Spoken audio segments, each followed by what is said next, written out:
guess it's day 4. Still whatever this is. I don't know if it's getting easier to be able to talk.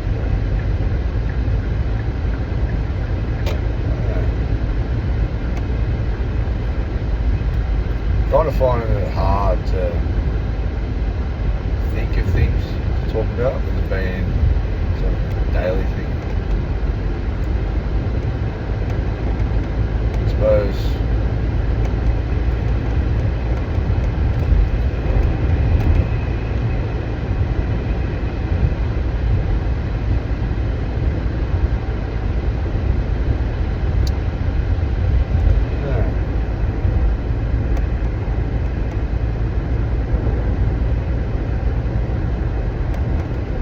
suppose one of the things that I can sort of speak about today is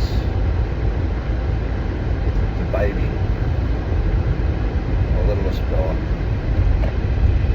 You might be getting a little bit sick. You've got bloody teeth. Getting to the age now where the teeth are starting to want to come through.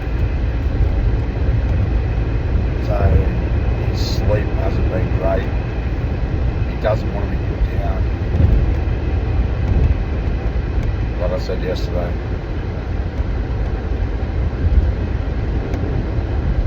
Sort of. So because he's not sleeping well, you know, like my partner, she's up with him fairly often through the night. And I appreciate that because it helps me to sort of get some sleep before we go to work. But obviously, unless I'm in a different house, it's gonna wake me a little bit at least, or at least knock me out of that deep sleep. So we're both tired.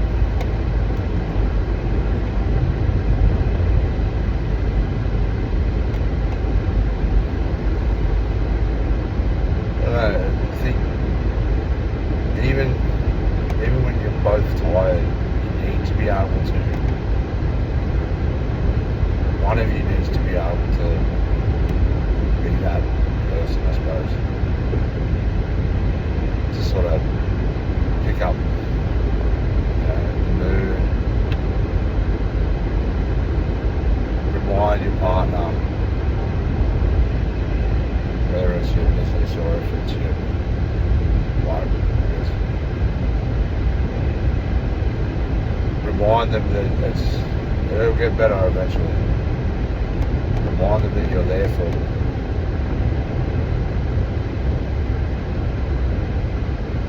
You know, sleep can be difficult through the whole lot of pregnancy and children.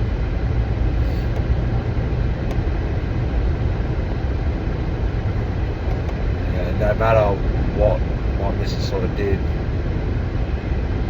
when she was up through the night, when she was pregnant, whether she was feeling unwell or overheating or just couldn't sleep, as soon as she sort of like move around, get up out of bed to get a drink or something like that, sometimes it would fully wake me up, but a lot of the times it was just enough to sort of knock me out of that deep sleep, and then it becomes hard to get back into that. Obviously, you know, a lot of people say, oh, you know, the sleep deprivation starts from, you know, when the baby's born. When the baby's born, you're not going to sleep. But for us, it was during the pregnancy, second trimester.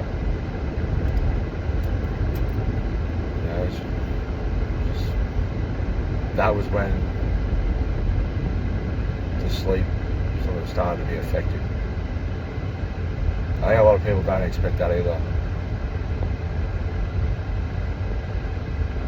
Because of the work that I do, the way that I work, the hours that I work,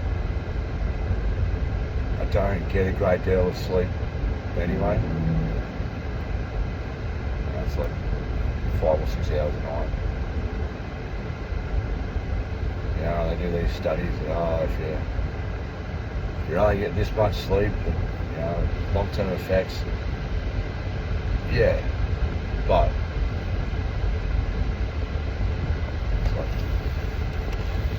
so what do I need to sort of sacrifice? I need to sacrifice something somewhere. So either I get more sleep and I don't go to the gym, and then my mental health suffers more, or I don't go to the gym and like in the morning and go in the afternoon, and then I don't get to spend time with my missus and kids. Once again, mental health suffers. Or, you know, like get more sleep.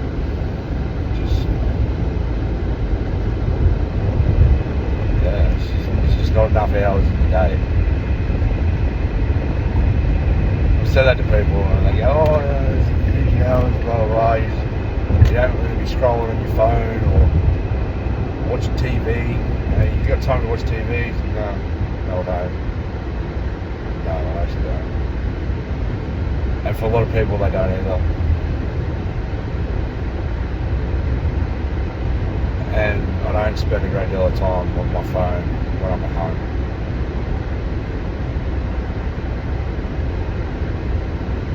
So it's just time.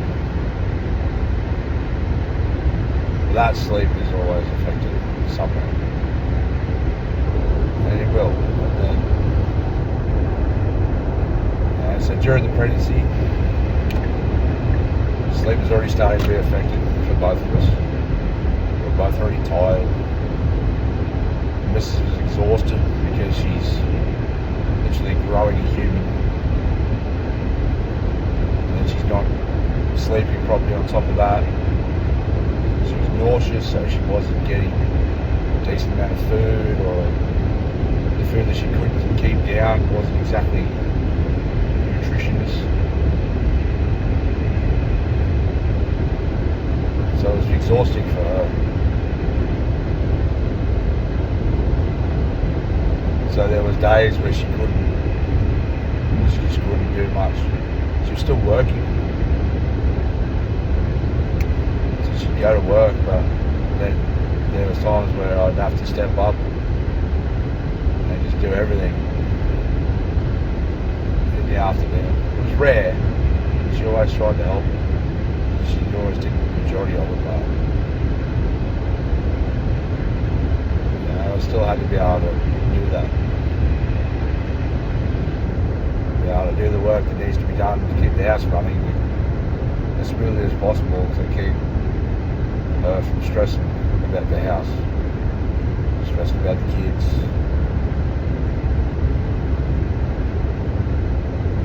And just trying to communicate and be together.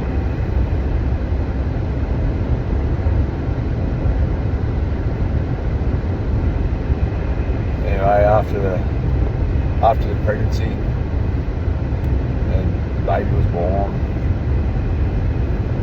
everyone goes, oh, you know, you don't sleep because the baby doesn't want to sleep, and you're up and that sort of stuff.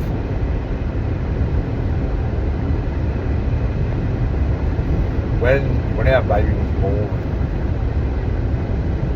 he slept rather well for a little while.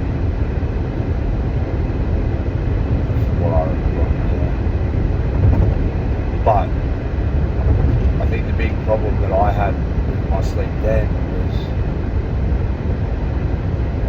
I was then worried. I was so worried about something happening while he was asleep. You know, they talk about being aware of SIDS. You know, if for some reason their sleep suit or their pajamas become tangled around their face,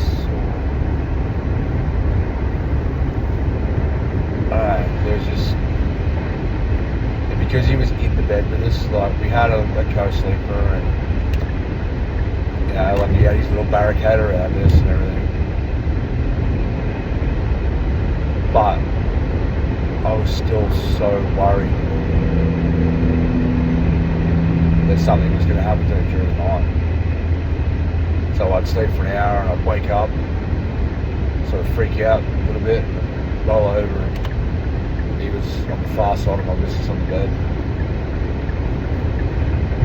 I'd reach over and just check him, make sure he was breathing. And I'd roll back over and go back to sleep.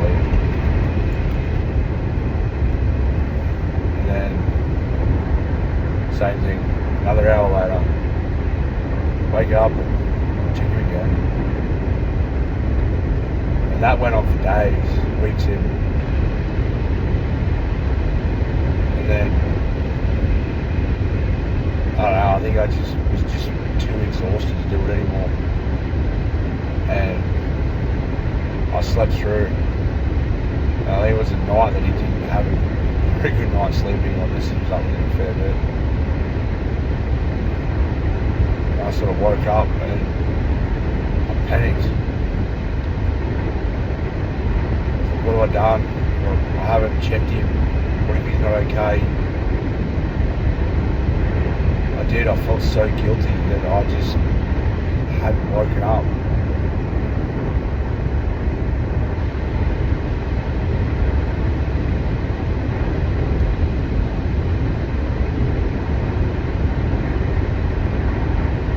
We raced out and checked him.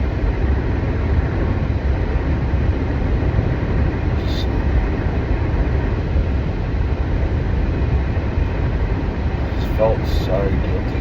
Like, what if something had happened to me during the night? Because I didn't check him.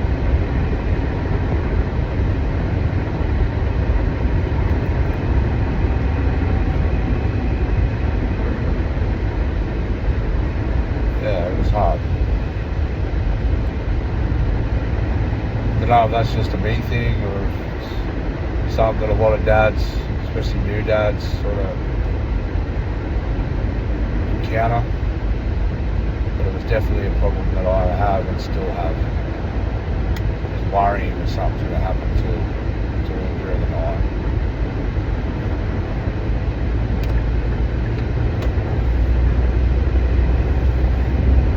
I remember actually,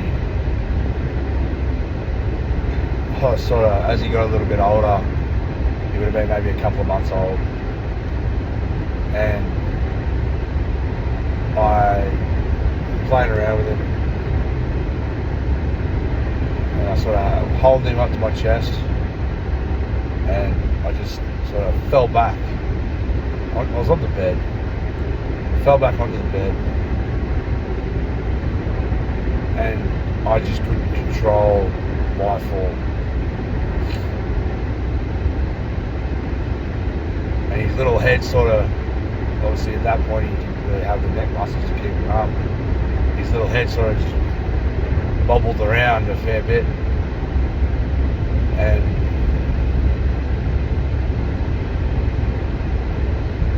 I felt so bad. And that was a night where I barely slept.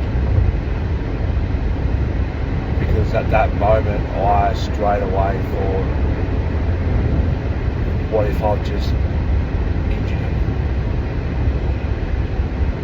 What if I've just shaken him?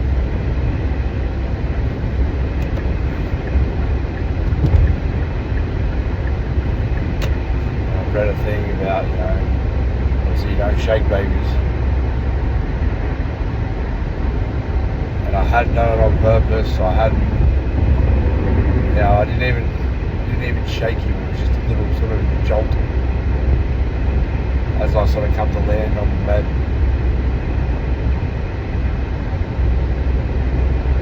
And it terrified me so much.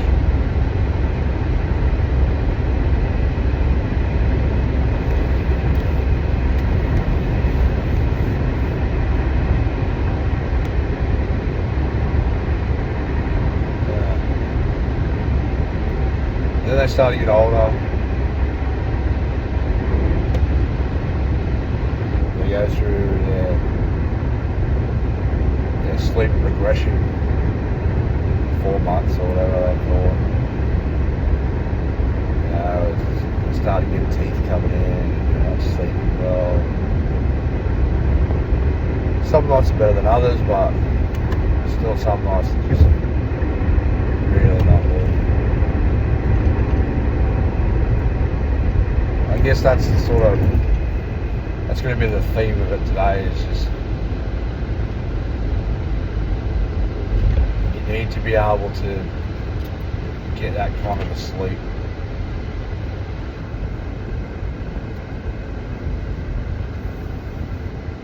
And if you can't get that sleep, you need to be able to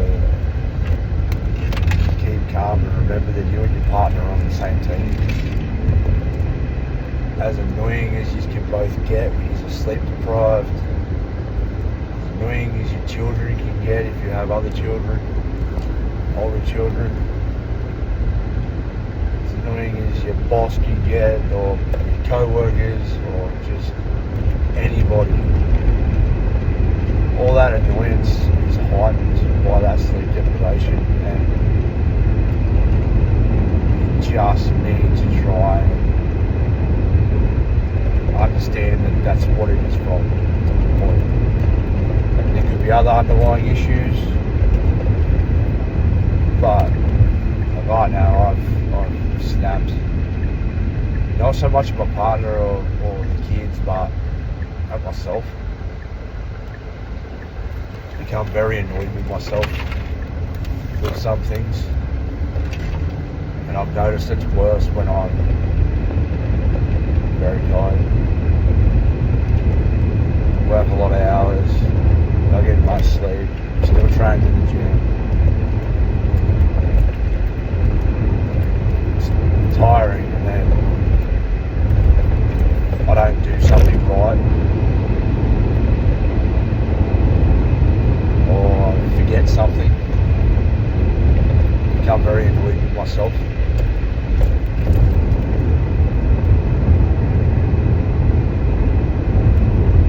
I prefer to get annoyed with myself than to save getting annoyed with somebody else.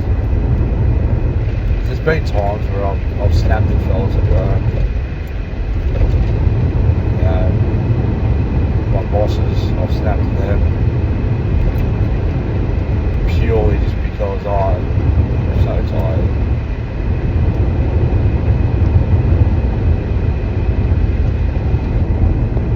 But the majority of the time, my annoyance is always seems to be totally good.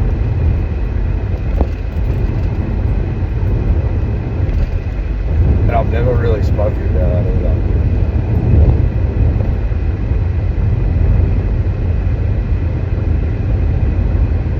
I don't know if it's just a way to sort of keep people safe around me. I'd rather hurt myself than hurt the people I care about.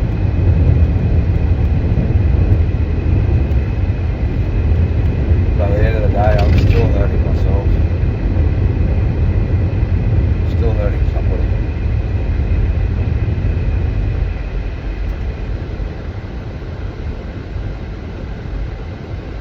Because sometimes it can be hard to come back from that.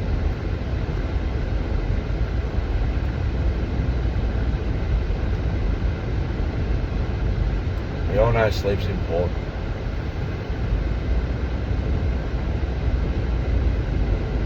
But we've also got to remember that even when we can't get that sleep, we still need to be able to be kind to others, and especially be kind to ourselves.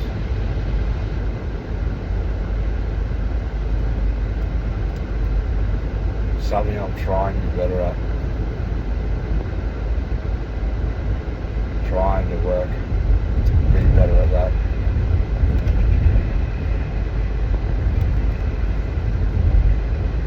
I don't know.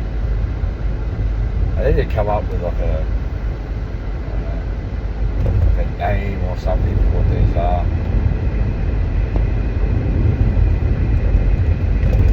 Like an intro or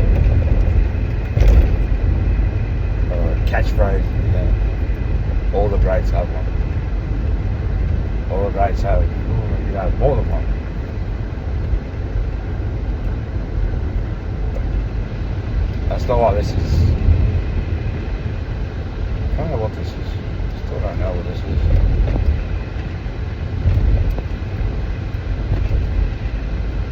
If anybody has an idea of what this is, let me know. But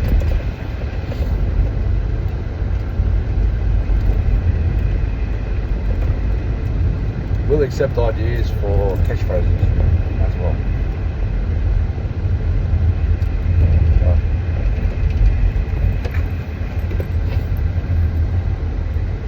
yeah, I don't know. But it's okay to not know. It's okay to not know something sometimes.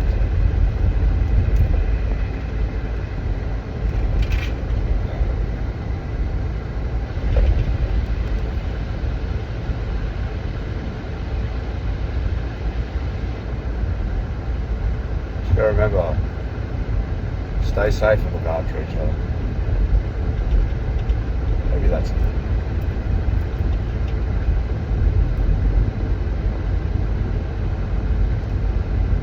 I've been a leading hand for a long time now, and that's every time I've run a pre-start, a meeting before everybody starts work, that's how I tend to finish it. For years I've done this. Because that's what we need to do. Whether you're at home, at work, with friends, with your family. That's what everybody needs to do. We all need to stay safe and look after each other.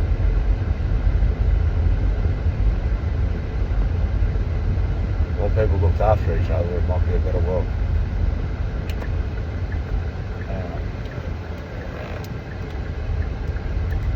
Time of the day again.